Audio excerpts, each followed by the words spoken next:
Ada di luar itu ya. Masuk aja yang di luar. Masuk. Pertama, bersyukurlah kita kepada Allah Subhanahu wa taala. Hari ini kita sudah masuk di bulan Dzulqa'dah. Bulan apa, Bu?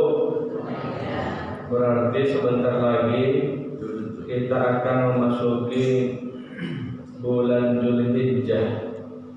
Bulan iya. Ada 4 amalan di bulan Dzulhijjah. Ini harus kita bahas pada pagi hari yang mulia ini. Bersyukurlah kita kepada Allah, hari ini kita masih hidup. Ini harus disyukuri. Inna a'tainakal kautsar. Sesungguhnya Allah telah banyak memberikan nikmat yang banyak. Kata Nabi, seandainya air laut dibuat tintanya dan ranting-ranting di pepohonan dibuat penanya untuk menulis nikmat itu tak cukup. Saking banyaknya nikmat Allah. Jadi hari ini kita datang ke masjid ini, saya bangga di masjid ini aktif, ya. Dengan masjid yang lain ini yang paling aktif pengajian. Inilah salah satu kita bersyukur nikmat Allah. Apalagi dalam Al-Quran surah Ar-Rahman berulang Allah sebutkan. Fabi'ayyi ala'i rabbikuma tukadziban. 30 lebih diulang, 33 lebih diulang Allah kalimat yang sama. Sungguh nikmat Tuhan yang mana lagi yang kau dustakan wahai manusia. Ternyata kita ini manusia banyak bohongnya, banyak dustanya, banyak kita nopo. Contohnya waktu dia hidup tak mau dia datang ke masjid ibadah. Ini kan menipu Allah ini. Dia pikir dia bisa tipu Allah. Waktu dia nanti sudah masukkan ke dalam kubur, Quran menjelaskan menyesal. Ribuan mayat dalam kubur itu minta hidup balik. Ya Allah, hidupkan kami kembali ke dunia untuk beramal. Menyesal kan? Dulu kau waktu hidup kau mau kau sholat. Dulu waktu hidup berdebat aja kerja, wirid kau debatkan, maulid kau bid'ah-bid'ahkan. Jadi hari ini kita stop, jangan lagi ribut-ribut. Karena negara kita sudah ribut kan? Negara kita sudah ribut. Udah mau kiamat Indonesia ini. Ini ada YouTube nih, kita nggak takut. Kita jelaskan ke masyarakat luas. Kita kan minta kebenaran. Kita umat Islam nggak minta kita yang lain-lain, yang minta kita lindungi kami ibadah enak. Itu aja. Berapa juta umat Islam di Indonesia? Kita di negara kita paling besar Islamnya di dunia, Indonesia. Kita nggak butuh itu yang lain-lain. Kita hanya butuh keadilan, betul? Keadilan kita butuh. Tapi pada tahun 2018 azan diatur. Kecilkan suara azan. Kalau pengajian bikin kau suara dalam, jangan pakai suara luar. Ini kan mengganggu. Kenapa azan kau atur-atur? Kenapa enggak keyboard enggak diatur? Yang keyboard lah kau atur. Suaranya mengganggu, merusak tetangga enggak bisa tidur. Pelacur kau undang di situ nyanyi buka aurat. Bahkan di situ ada minuman keras, ada narkoba di situ. Kenapa tak diatur? Nah, jadi ini pertanyaan, ada apa ini? Kalau kau musuh Islam bilang, kita jelas mana lawan, mana kawan, kan gitu. Jadi jangan terselubung dia. Lewat masalah ini. Beberapa waktu yang lalu juga ada juga nenek-nenek juga bertingkah. Udah pengopuk bertingkah. Dia bilang mana lebih mulia, ini sama Nabi. Ini penghinaan, bukan pertanyaan. Dimaafkan sama Kiai Ma'ruf. Berulang lagi kan? Gawat lagi begini aja Indonesia ini. Jadi hari ini kita minimal di masjid ini jangan ribut gitu maksud saya. Kompaklah kita. Jadi kalau ada yang ribut campakkan aja. Itu aja bahasa kasarnya. Mesti ada di awal, mesti ada. Ular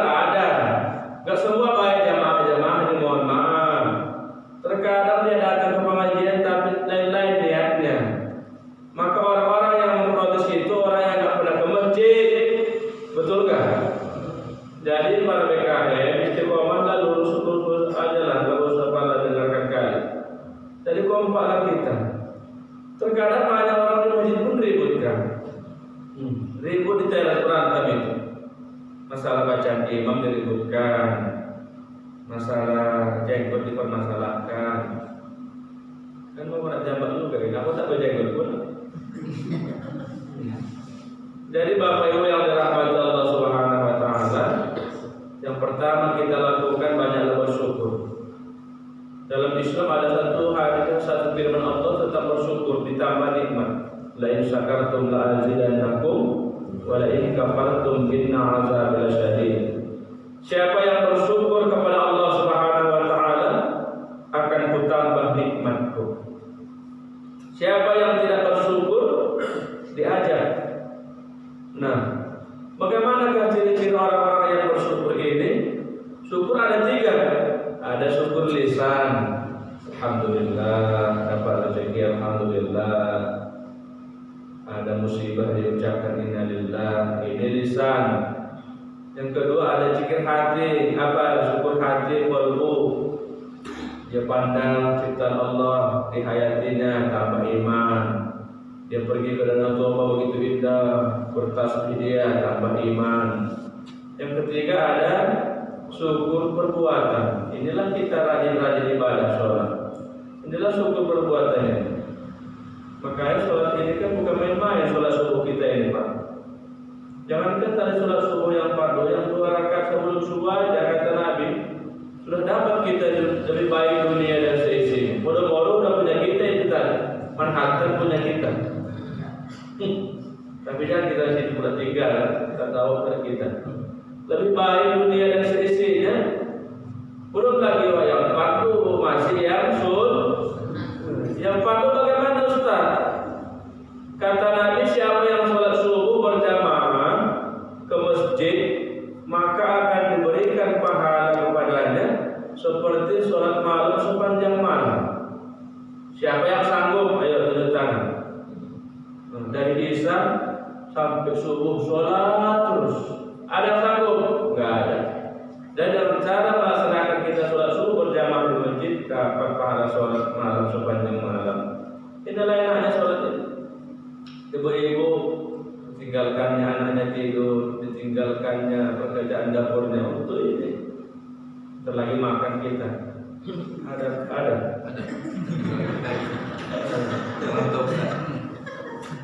Itu juga penyemangat.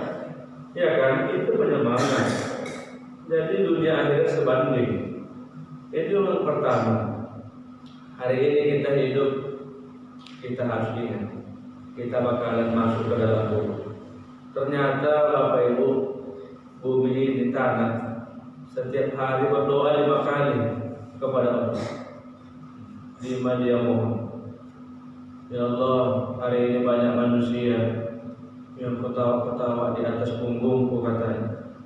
Tapi nanti mereka tidak tahu ketika masuk ke dalam perutku, maksudnya itu kubur, mereka akan menangis. Banyak orang ketawa, nggak pernah sholat ketawa terus, nggak bisa baca Quran tapi ketawa aja luar biasa.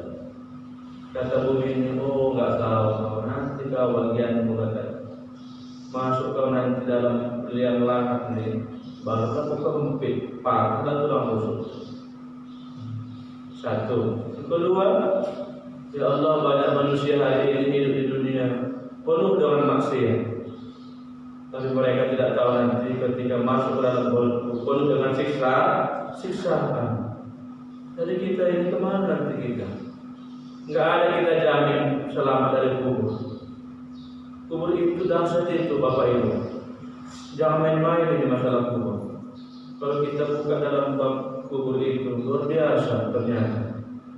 Ya. Ternyata yang mati itu yang sudah meninggal mendengar kita datang ziarah, nampak orang itu sudah di alam barzah, jasadnya di dalam tanah, ruhnya di alam barzah. Barzah itu pintu akhirat. Tidak tahu kita di mana, alam ghaib. Jadi kalau kita diajak ziarah itu dianjurkan. kita rindu sama mama, ziarah kita. Nampaknya nanya datang, bangga mama kita datang. Apalagi nanti kurban, maka boleh kita niat kurban ini untuk orang tua yang sudah meninggal.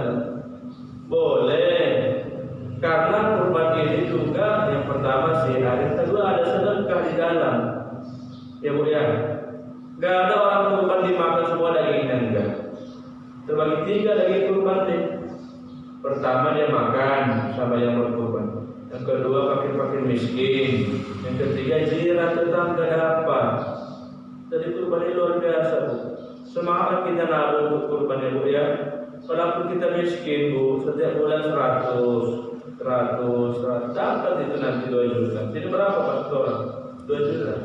9. Murah lagi kan 9. Kami kan 2 juta. Masih murah lagi.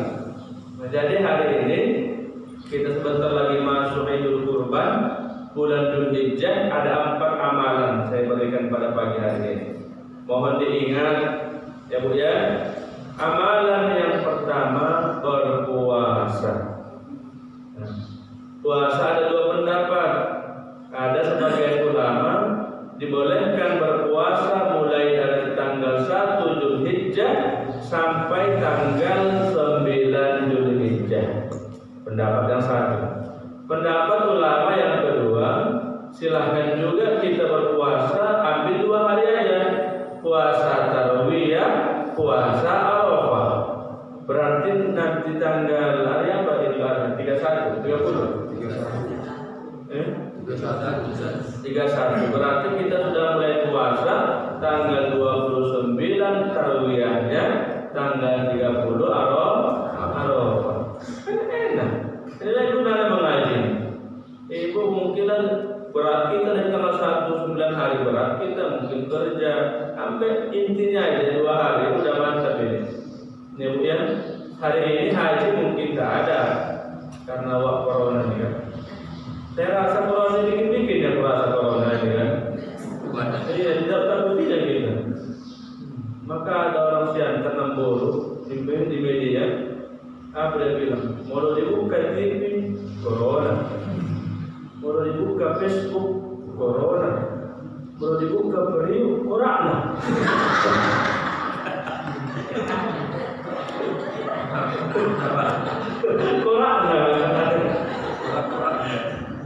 Keraknya ini bikin stres lah begitu kita, bingung kita ini. Jadi bikin video betul lah, pula dibuka TV corona diberitakan, mau dibuka Facebook corona, mau dibuka Periuk tinggal corona. Ini biar lamun deh kita boleh lamun ini. Jadi hari ini kita tidak tahu itu corona. Kita ada setiap hari banyak yang positif 12 orang, yang mati gak ada, positif ada. Yang sakit jantung pun dibilang corona kan. Tapi yang paling aneh, mau dibuka dikasih izin. Saya lewat di Manhattan itu, Brastagi buka jam 9 pagi sampai jam 8 malam. Oh dibuka.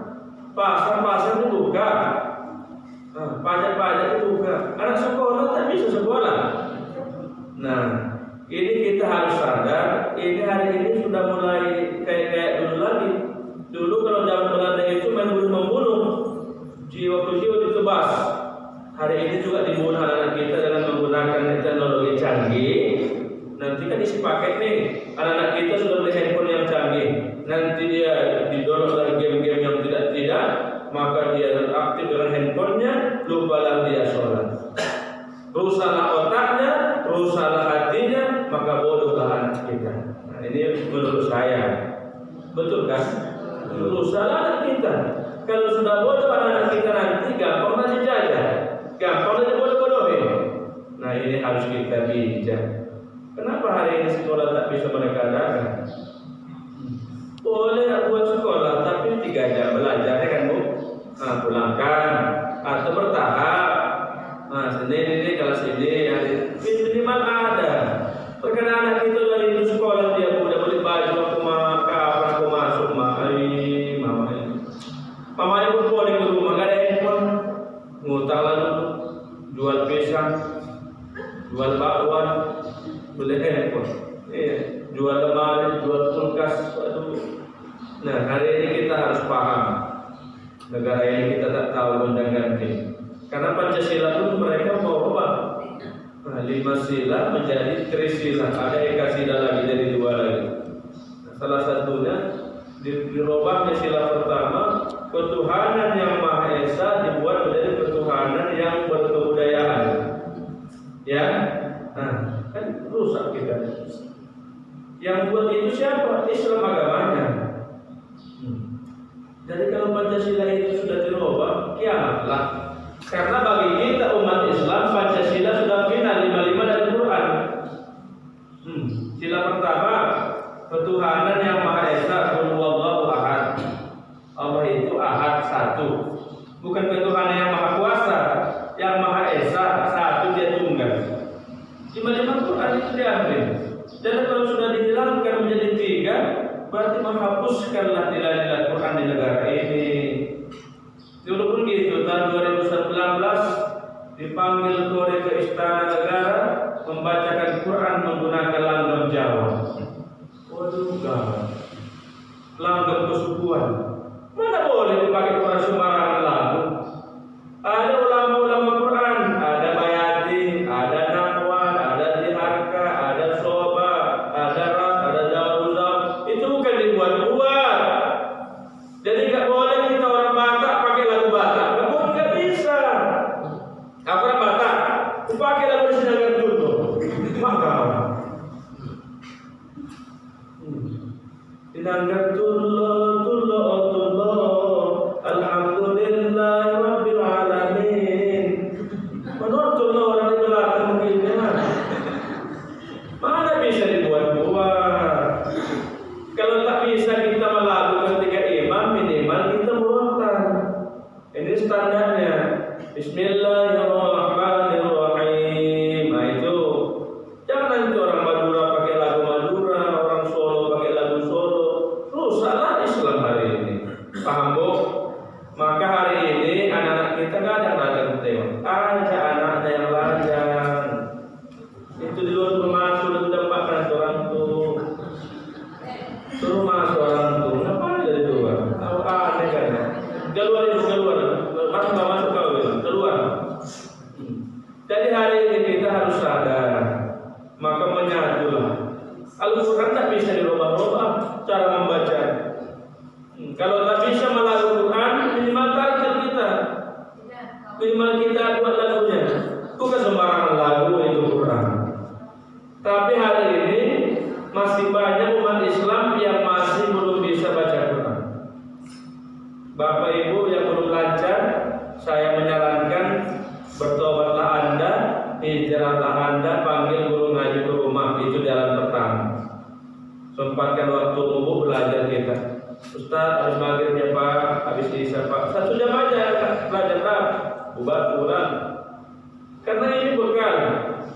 Sebab saya baca dalam kitab Tadbirul Ghafilin, ada 4 menyelamatkan kita dari siksa kubur. Salah satunya membaca Quran. Kata Nabi, siapa di rumahnya membaca Quran, maka seperti sinar matahari, seperti bercahaya Allah pandang dari langit. Itulah hebatnya Quran ini. Sebab lampu ini nggak bisa nerangi kubur. Dia nanti mati, Pak aku besok mati, pasangannya Pak ya, bikin wayar kuburku itu. Mana bisa? Yang bisa menyinari kubur kita baca Quran. Yang kedua kata Ibnu Qayyim al-Jauziyah, sedekah awal. Itulah cara menyinari kita nanti di dalam kubur. Karena kubur itu sempit, gelap di situ. Jadi ternyata tugas kita ada 5 terhadap Quran. Berapa bu? 5 kepada kita umat Islam. Minimal salah satu di antara 5 ada kita ambil alih salah satu. Pertama, baca Quran. Baca dulu dia. Siapa yang membaca Quran dengan baik dan benar, maka nanti di hari kiamat dia bersama saf-saf para malaikat. Ibu yang membacanya terbata-bata juga dapat pahala. Ini yang hanya baca Quran. Terkadang bapak pagi baca Quran begini. Baca Quran pagi-pagi, Pak. Tahan 2 jam. Tahan 2 jam, pengaliran matanya.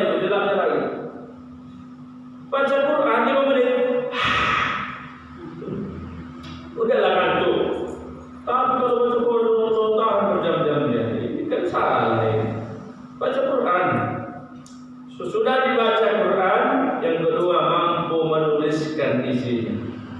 Ini orang-orang yang terlatih ya Pak ya. Orang-orang yang mondok aja terlatih. Maka bisa orang tuh buat kaligrafi di kunci cantik kita tengok. Ini orang yang terlatih. Nulis. Yang ketiga memahami isinya. Contoh, dzalikal kitabu la raiba fihi hudan lil muttaqin. Lihat artinya. Kami telah menurunkan Al-Quran, tidak ada keraguan padanya, petunjuk bagi orang-orang yang bertakwa. Oh ternyata Quran ini nggak ada lagi keraguan. Akan paham kita. Baca artinya. Al-Quran ini jangan kau ragu kata Allah. Jangan kau ragu. Apa yang diperintahkan Quran laksanakan. Jangan ragu-ragu lagi. Pakai jilbab di Quran ada. Ibu pakai jilbab mana-mana. Ini kadang pakai jilbab nampak ketek. Pajak pagi itu banyak omat. Pakai jilbab betisnya nampak. Gimana ini kadang? Ikut Quran. Ada kata Quran berbaktilah sama laki awak. Jangan melawan sama laki ya Bu. Aku bukan bela suami. Sebab ibu baktinya orang ke suami udah. Bukan lagi ke orang tua kalau Anda sudah menikah. Ya kan? Walaupun suamimu bukan ahli ibadah, tetap kau berbakti. Tidak ada urusan itu. Tapi berat hatimu, berat dong pernah dari laki begini masih berbakti pula. Punya mati cepat berkawin lagi katanya. Tetap kita bakti Bu, karena itu kan kunci Anda masuk ke surga. Pahami, baca artinya itu. Yang keempat, hafal. Minimal hafal Quran. Kadang kita bangga anak kita di media ada di televisi 5 tahun hafal 20 juz Quran. Ternyata orang-orang yang hafal Quran ini pilih-pilih orang yang semua hafal. Ibu ayah kita bolak-balik hafal hafal. Wadduha tutup mata. Kunut aja kan hafal kunut. Dapat pangkal hilang tengah, dapat tengah hilang ekor. Iya kan? Dapat ekor hilang pangkal lagi balik, bolak-balik. Jadi dipilih-pilih orang yang hafal Quran. Jadi banggalah kita kalau anak kita menghafal Quran. Karena 4 janjinya, janji Nabi kepada orang yang hafal. Orang yang hafal Quran selama hidup di dunia, kalau dia mati, jasadnya tidak membusuk di dalam tanah. Utuh jasadnya sampai kiamat. Busuk pun tidak. Kenapa? Dia menjaga Quran di kepalanya. Wajiblah dijaga Allah dalam kubur dia. Karena Quran kalau Allah perkataan Allah, maka dia pantas dijaga. Yang kedua, orang yang hafal Quran, kuburnya akan disinari dengan hafalan Qurannya. Enak ketiga. Yang ketiga, orang yang hafal Quran akan dipasangkan mahkota kepada orang tua. Mama sini ya di hari kiamat. Pasangkannya mahkota. Pada mamanya ahli narkoba, ayahnya narkoba juga, tapi ditariknya dari neraka dimasukkan ke surga. Bayangkan tuh, anak hafal Quran.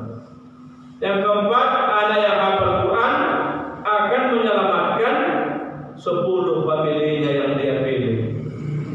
10 orang yang dia pilih. Makanya ibu kalau di kampung ini ada anak hafal Quran, baik-baiklah kau sama dia. Sini makan sini makan. Buat tadi bahasa asing, makan. Kemudian nanti pilih awak, ditangkap kita dan telah dimasukkannya ke surga. Sebab amalan kita kan ada jaminan. Baik-baiklah sama orang-orang yang hafal Quran, sama anak yatim baik awak. Minimal kita hidup ada 1 orang anak yatim kita urus per bulan, supaya enak selamat nanti di hari kiamat kita ini. Cari anak yatim yang susah, bilang nak setiap tanggal 5 datang ke rumah uak ya nak ya. Ngapain uak? Datang aja. Suruh datang, makan makanan, kasih uang dari 200 setiap bulan supaya selamat kita. Amal ini nggak ada jaminan. Kita aja karena sholat kita mau ria sombong. Ibu aja karena wirid mau pamer baju baru, pamer perhiasan wirid. Kalau udah wirid dibuka aja lemari itu. cincinnya 10. Manggil orang bersihkan ini. Pulang sampai bunyi krik krik krik. Apa namanya itu? Ngapain begitu? Ibu undangan aja pakai perhiasan banyak, make up-nya 3 inci. Ngapain aku pamer begitu? Niatnya kemana ini? Sama laki bawa minyak karo di rumah. Keteknya bajunya bolong. Kuntutnya depan laki kentut. Kok sembarangan apa? Tak berada. Tapi kalau keluar rumah cantik kurang cantik. Ya Allah, pakai jilbabnya 2 jam Pak kasih siap. Putar sini, sini, ke sini. Nggak siap-siap. Banyak perempuan gara-gara jilbab nggak sholat. Nggak sudah. Ini jilbabnya panjang 2 jam pakai ini. Jadi ibu silakan pakai jilbab, wudu dulu, mereka bawa tahan kentut. Bisa sholat, boleh aja kita. Wudu, makeup kita. Kan nanti kalau wudu kan ini makeupnya, tahan kentutnya. Ustaz keluar sikit batal juga, kalau bersih batal. Nah, hari ini kita harus berubah lagi, harus hijrah lagi. Sudah hafal Quran, selamatkannya 10 pemilihnya yang dia pilih. Yang kelima yang terakhir mengamalkannya. Di Quran itu 30 juz 6.000 sekian ayat. Udah berapa Pak yang kita amalkan? Berapa biji kita amalkan firman Allah? Sholat kita pun kadang main-main. Kadang zuhurnya jam 2, asarnya jam 6, maghribnya mau isya. Baik itu, isanya jam 12, sambil TV dulu. Gimana kita serius masalah agama ini? Nah, dia kurban nanti. Sekali dia kurban 50 kali disebut. Sekali dia kurban, aku kurban sana, aku kurban juga pernah di sana. Diucapkannya, ini kan dia. Dari mana kita ini arah kita? Dari kembali. Nanti Idul Kurban bulan Dzulhijjah, amalan yang pertama yang kita lakukan disunnahkan berpuasa. Batasnya tanggal 9, tanggal 10 juga puasa juga. Nah, bangun tidur jangan makan, jangan minum. Tunggu pulang sekali sholat Id baru boleh makan. Tapi ini sunnah, nggak wajib. Nanti anak ibu sakit mah dia kamu balik makan, jangan pula kau larang ditampar dan pulang. Jangan kau makan, harus puasa kata Ustaz tu. Jangan harus ini kan wajib. Disunnahkan, tak dulu ada masuk. Habis pulang dari masjid baru boleh kita makan dan minum. Paham Bu? Ya. Yang diharamkan berpuasa itu hari tasyrik. Tanggal 10, tanggal 11, tanggal 12, tanggal 13 bulan Dzulhijjah ini diharamkan berpuasa karena hari tasyrik,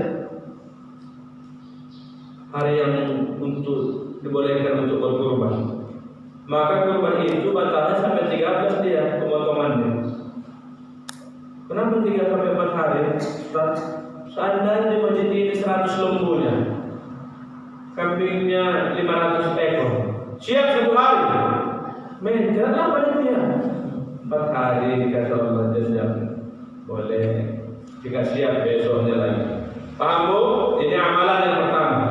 Amalan yang kedua di bulan Dzulhijjah ini kata para ulama banyaklah bertakbir. Maka ketika habis disembelih kurban tanggal 10, 11, 12, 13 Dzulhijjah, para imam sholat mengganti tasbihnya dengan takbir. Ya kan? Zuhur, Assalamualaikum warahmatullahi, Assalamualaikum warahmatullahi. Takbir, sampingkan dulu zikirnya. Tapi ini yang lebih baik. Ini yang lebih utama amalannya. Allahu Akbar, Allahu Akbar, Allahu Akbar. Nanti asar pun, subuh pun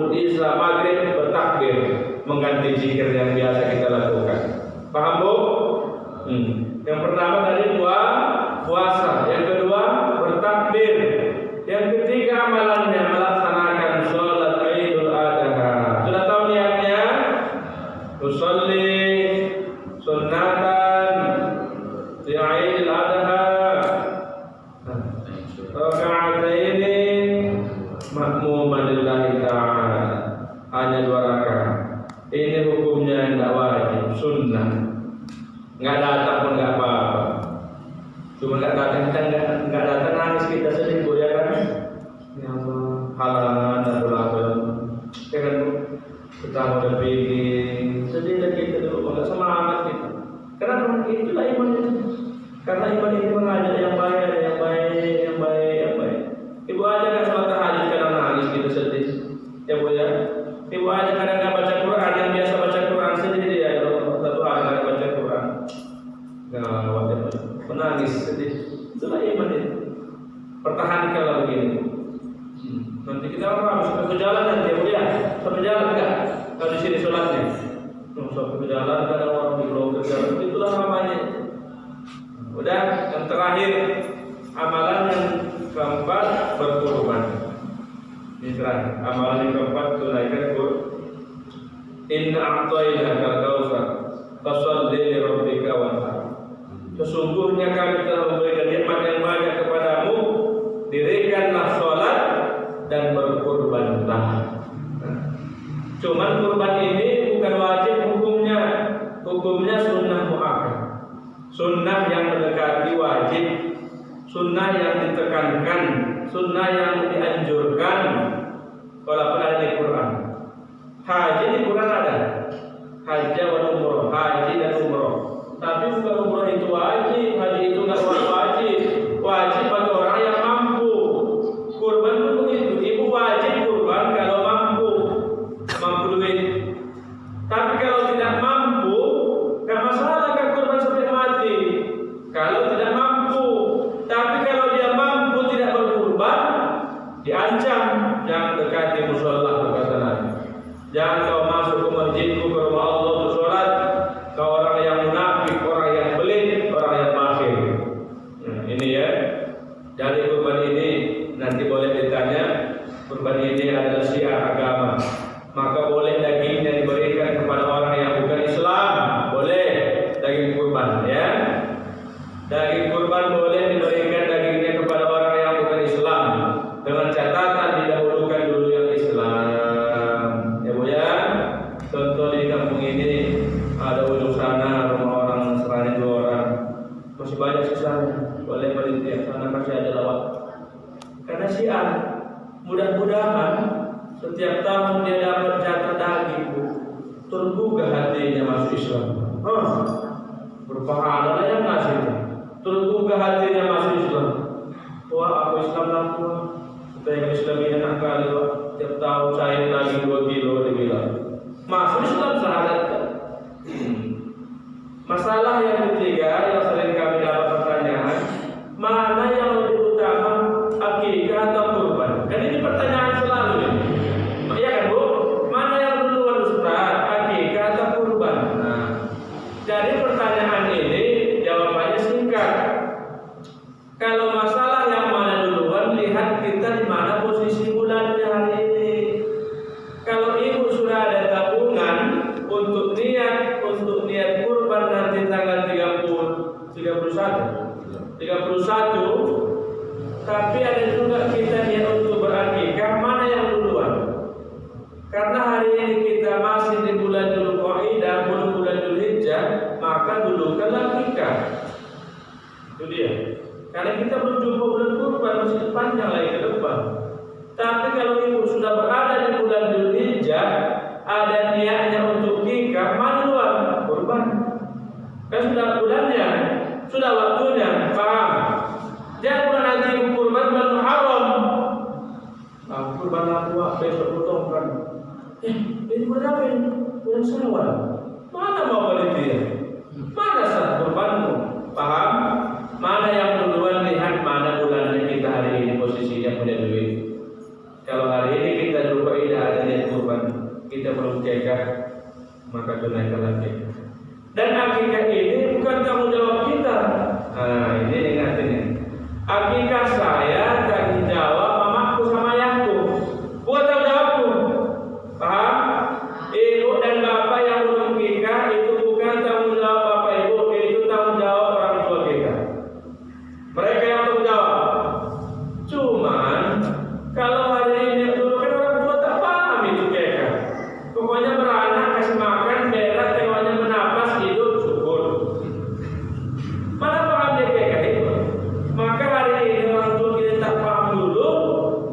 sudah dia sadar, dia bilangnya, nah mau udah ngaji, kalian 7 anak laki-laki semua nah. Mama gak ada lagi gajian, tanahku sudah terjual. Jadi kalau lama nanti masuk neraka gara-gara ikan kau di mana?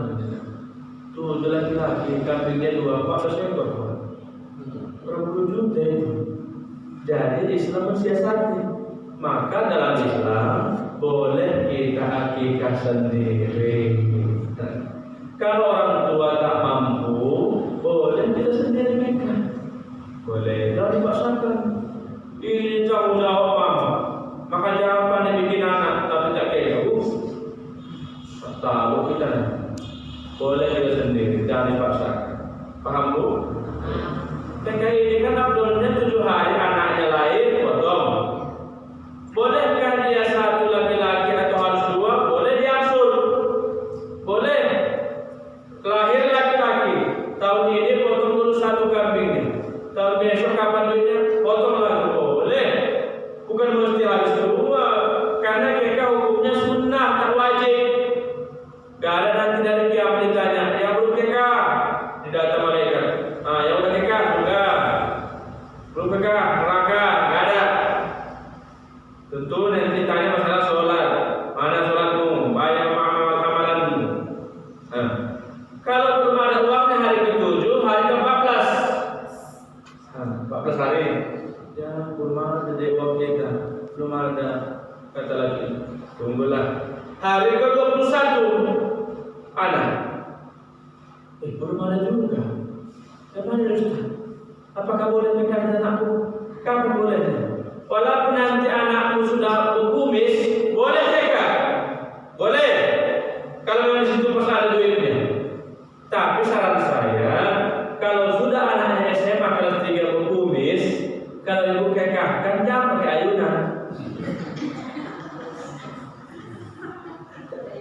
Malu dia nanti. Paham ya? Yang kedua, kalau sudah dia kekahkannya sudah berkumis, tak usah cukur-cukur rambut. Malu nanti anakku. Jadi nak potong cukur. Begitu saya mandi besok, terang baru kekah aku kata. Kan malu dia. 2. Yang ketiga, kalau anaknya sudah lancar berkumis dia kekahkan, kau usah panggil marhaban. Ini panggil marhaban, anaknya diayunkan begitu besar, 2 meter. Potong kambing itu niatkan bagi selesai. Itu maksudnya. Paham? Iya. Oke lah, inilah dulu tausiah singkat tema kita tentang kurban. Saya nggak bawa kitab, cuma apa yang ada di otak saya utarakan. Yang saya hafal di kitab kami, saya bagikan kepada Bapak Ibu. Cuman yang saya sampaikan itu ada naskahnya, ada kitabnya ya. Demikian tausiah ini. Mari kita buka sesi tanya jawab. Mohon maaf saya Pak, mungkin tak bisa serahkan bersama. Karena hari ini saya berangkat ke kampung, ada urusan keluarga. Kebetulan mertua datang, jadi silaturahmi ke kampung. Simalumon ya. Jadi mohon maaf saya harus berangkat pagi ini langsung ya. Demikian, wassalamualaikum